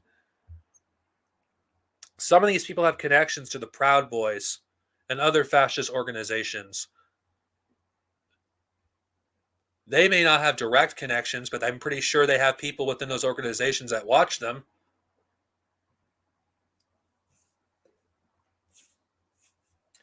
You shouldn't just dismiss these people because, oh, they just talk about entertainment. No, Geeks and Gamers doesn't do just entertainment anymore. He's fully into politics. None of what these people do is apolitical. They are pushing a political agenda. Whether they're aware of it or not, there they are.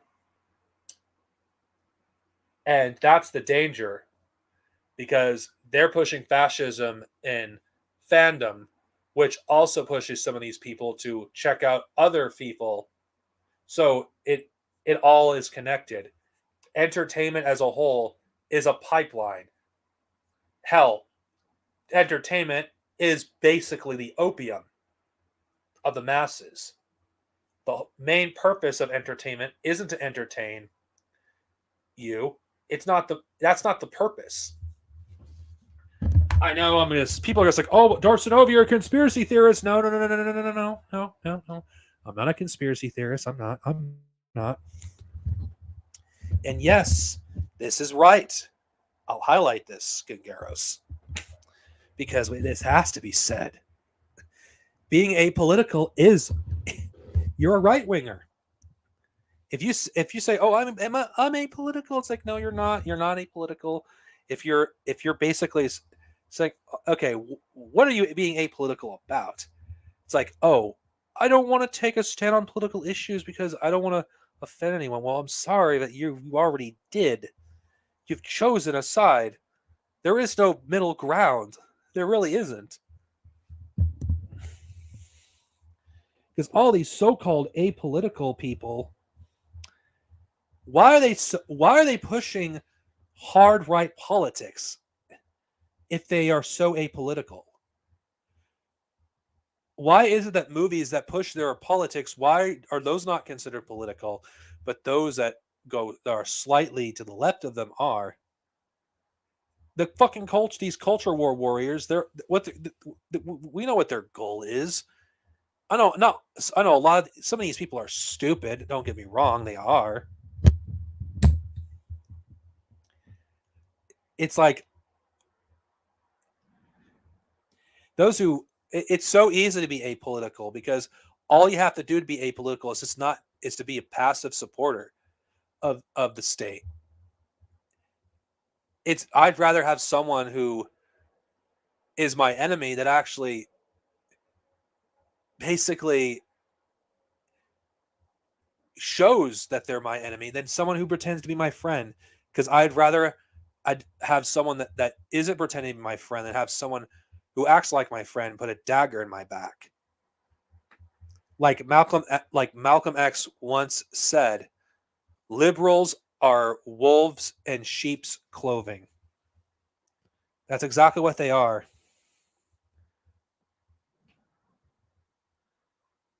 That is true. They wouldn't be. I mean, if you're apolitical, why the fuck would you put Alex Jones on your show? These people know what they're doing. Yes.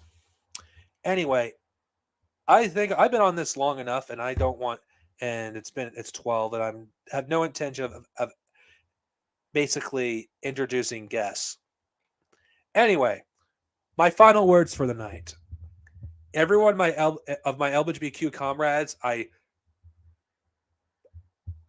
not a religious person. Well, to say this, my heart goes out to you. I pray for your safety, for you, your loved ones, and all those who support you. Death to fascism, death to Americanism, and long live the proletarian struggle.